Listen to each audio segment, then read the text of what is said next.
Thank you for watching me on YouTube. As always, I present myself as an honest, unapologetic voice out there for those who are willing to listen. I usually talk about issues facing my community, the government, and of course the corrupt mainstream media.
Get started.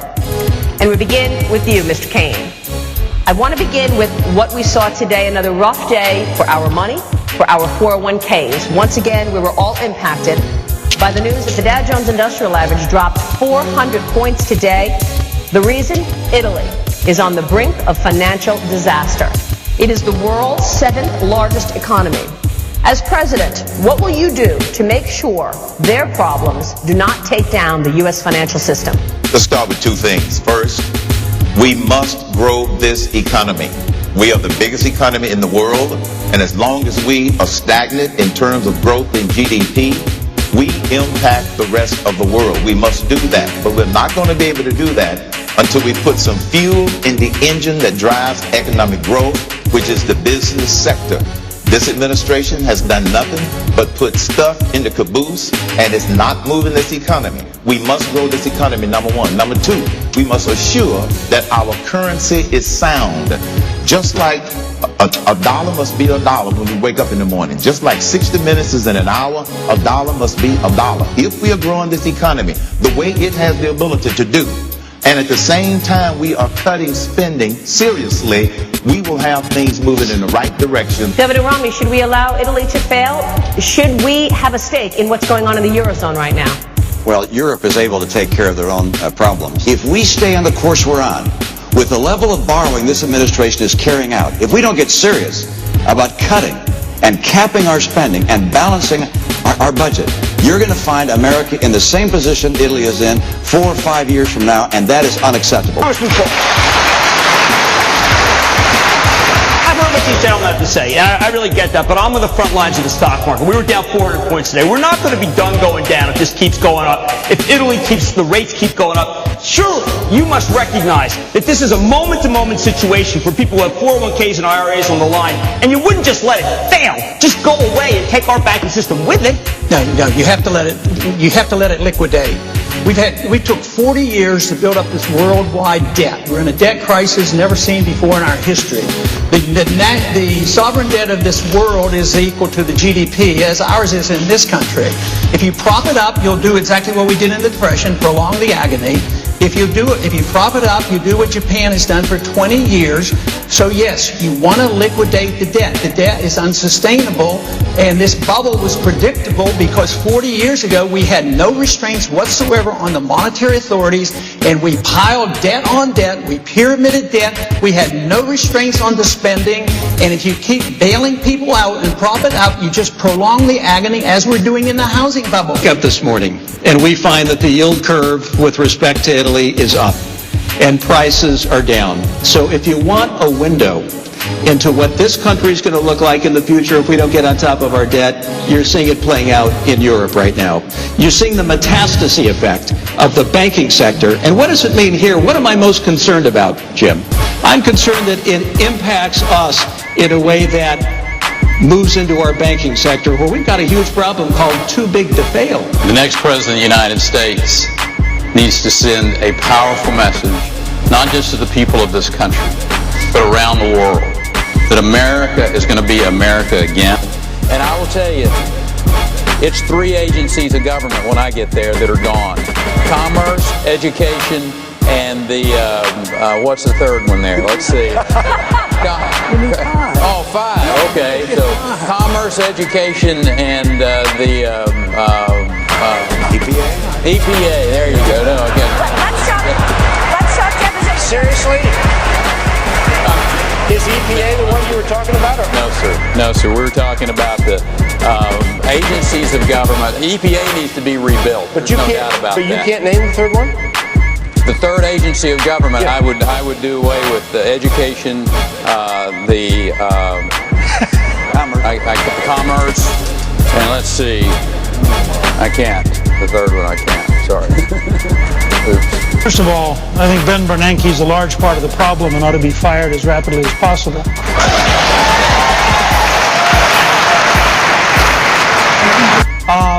The reason we follow, I think most of us, are for tax policies that lead to jobs is because we've had 2 cycles in my lifetime, Ronald Reagan and the Contract with America, both of which had the same policy. Lower taxes, less regulation, more American energy, and have faith in the American job creator as distinct from a Saul Alinsky radicalism of higher taxes, bigger bureaucracy with more regulations, no American energy, as the president announced again today in his decision on offshore, and finally, class warfare. So I would say that all of us on this stage represent a dramatically greater likelihood of getting to a paycheck and leaving behind food stamps than does Barack Obama. In one of the last debates, you were asked what you would do about foreclosures, and you told moms to hang on. But your advice, as your colleagues have mentioned, was let the economy recover. So you agree with Governor Romney that the way to fix the housing market is to let the foreclosure process proceed more rapidly? Well, what I agree with is that we have got to stop what we're doing now. When we had the financial meltdown, 50% of the homes are being financed by Fannie and Freddie.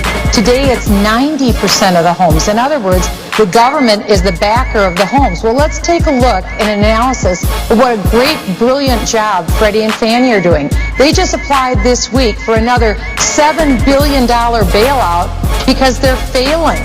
The other one applied for a $6 billion bailout because they're failing. But what did they do? They just gave bonuses of almost $13 million to 10 top executives. This is the epicenter of crony capitalism. That's what's wrong with Washington, D.C. For these geniuses to give 10 of their top executives bonuses at $12 million and then have the guts to come to the American people and say, give us another $13 billion to bail us out just for the quarter, that's lunacy. I was on the Bank and Housing Committee in the United States Senate. I was one of 24 people who wrote a letter to Harry Reid saying, please let us bring up this housing legislation, which I voted for in the committee, that would have put curbs on Fannie and Freddie.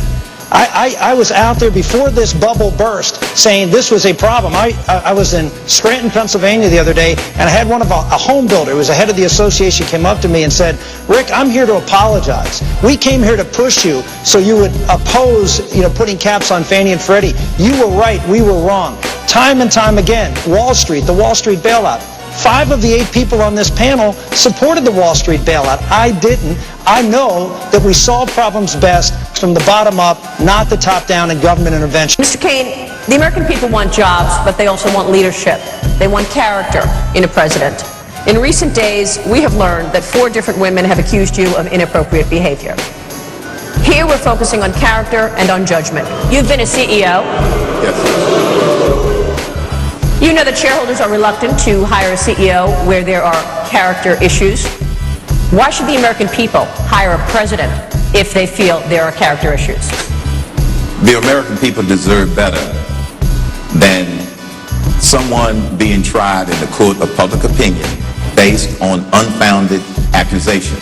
And for every one person that comes forward with a false accusation, There are thousands who would say none of that sort of activity ever came from Herman Cain. Social Security is one of those where we either can go to a blended type of a program where we blend price and wages and come up with a program and can save billions of dollars there. But the people who are on Social Security, they need to understand something today. It's going to be there for them. Those that are working their way towards Social Security, we've made a pledge to them that those individuals are going to have those dollars there for them.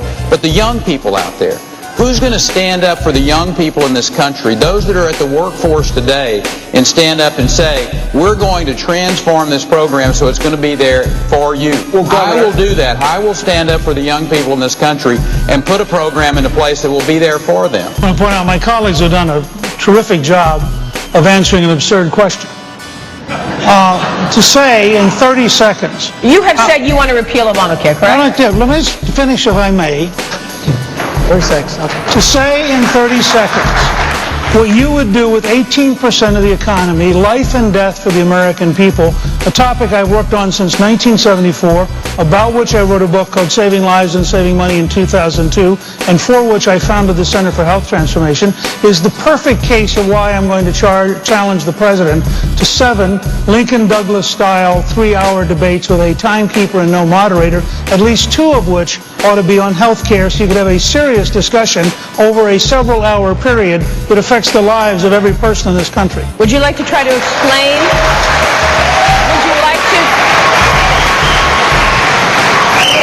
Would you like to try to explain, in simple speak, to the American people what you would do after you repeal the President's health care legislation? In 30 seconds. Take the time you need, sir. Take the time you need. I can't take what I need. These guys will all gang up on You want to answer the question tonight on health care now, Speaker? You want to try to answer the question tonight, Speaker? Let me just say it very straight. One, you go back to a doctor-patient relationship and you involve the family in those periods where the patient by themselves can't make key decisions. But you relocalize it. 2, as several people said, including Governor Perry, you put Medicaid back at the state level and allow the states to really experiment, because it's clear we don't know what we're doing nationally. 3, you focus very intensely on a brand new program on brain science, because the fact is the largest single out-year set of costs we're faced with are Alzheimer's, autism, Parkinson's, mental health, and things which come directly from the brain. And I am for fixing our health rather than fixing our health bureaucracy, because the iron lung is the perfect model of saving people so you don't need to pay for a federal program of iron lung centers, because the polio vaccine eliminated the problem. That's a very short process. My advice as a historian, when they walked in and said to me, we are now making loans to people who have no credit history and have no record of paying back anything, but that's what the government wants us to do. As I said to them at the time, this is a bubble. This is insane. This is impossible. It turned out, unfortunately, I was right, and the people who were doing exactly what Congressman Bachmann talked about were wrong. And I think it's a good case for breaking up Fannie Mae and Freddie Mac and getting much smaller institutions back into the private sector to be competitive and to be responsible for their behavior. The best thing you can do for housing is to get the economy going, get people working again, seeing incomes instead of going down, incomes coming up so people can afford to buy homes. The things the Speaker just indicated are excellent ideas as well. You have to let the market work and get people in homes again, and the best way for that to happen is to allow this economy to reboot. What we know won't work is what this president's done, which is to try and hold off the foreclosure process, the normal market process, to put money into a stimulus that failed, and to put in place a whole series of policies from Obamacare to Dodd-Frank that have made it hard for this economy to get going. You want to get America's economy going? We know how to do it. It's do almost the exact opposite of what President Obama has done. Let me just say, on the housing discussion here, lost in all of this debate is the fact that there are people tuning in tonight who are upside down in terms of the financing of their homes. They're feeling real pain. People who probably heard today that they lost a job. These issues are very real. They're complicated. For us to say that there's an easy solution to housing, that's just not right, and that's not fair. The economy does have to recover in order for the housing market to pick up its slack and for us to get onto housing starts, which ought to be 15% of our nation's GDP, and today it's 2%. With respect to the banks that are too big to fail, you know, today we've got, as I mentioned earlier, 6 institutions that are equal to 65% of our GDP, $9.4 trillion. They have an implied guarantee by the taxpayers that they'll be protected. That's not fair. That's not right for the taxpayers. So do you break them up? I say we need to right-size them. We need to get the government out of the business, and we do need to have the right to opt out of Obamacare, but we ought to have the right to opt out of everything, and the answer to it is turn it back over to the patient and the doctor relationship with medical savings accounts. So I would say that we've had too much government. I've been in medicine. It's gone downhill. Quality's gone down. Prices have skyrocketed because of the inflation. So you need to get a market force in there, but medical savings account. But this mess has been created, it's a bipartisan mess, so it's been there for a while. So what we need is a doctor-patient relationship and medical savings account where you can deduct it from your taxes and get a major medical policy. Prices then would come down. Jobs. Well, I would say President Obama is the one that's wrong, because President Obama's plan for job creation has absolutely nothing to do with the true people who know how to create jobs. He should really be going to job creators if he wants to know how to create jobs. Instead, he continues to go to a General Axelrod in Chicago to look for his orders to figure out how to deal with the economy. That won't work.